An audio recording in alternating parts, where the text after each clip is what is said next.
Jean-Frédéric Poisson, référendum, ordonnance, quelle est l'efficacité? Comment l'efficacité? Premier élément, je souhaite simplifier les modalités du référendum d'initiative populaire, qui est dans notre droit pour l'instant, mais dont les conditions me paraissent très difficiles à atteindre, puisqu'il faut aujourd'hui réunir 10% des signatures du corps électoral français, c'est-à-dire environ 4 600 000, ce qui est énorme, et obtenir l'assentiment de 20% des parlementaires, ce qui est là aussi beaucoup.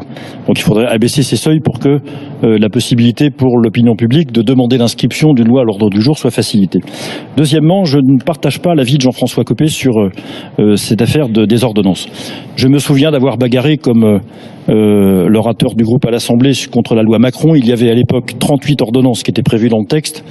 Je me souviens de tout ce que nous avons dit, nous, à l'époque, contre cette loi à cause de ce nombre d'ordonnances. Et donc, je me vois mal en train de défendre une ligne... Pas du tout de même nature, hein, Jean-Frédéric, tu l'as bien compris. Elles n'ont juste rien à voir avec celles que je propose. Je me vois mal, sur le principe, engager un débat de ce genre. C'est profondément différent. Troisièmement, il me semble que dans la situation où nous sommes, où effectivement, je partage ce qui a été dit l'autre fois, enfin tout à l'heure, sur la nécessité pour les Français de prendre davantage part au débat.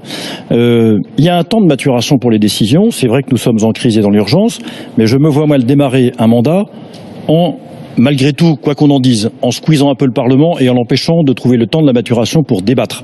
On sait raccourcir les débats parlementaires. Il y a des procédures pour ça, il y a un règlement, il y a des articles. Tous ceux qui connaissent les débats parlementaires le savent. Donc il y a, je crois, la possibilité de légiférer de manière parlementaire et dans un temps restreint si c'est nécessaire.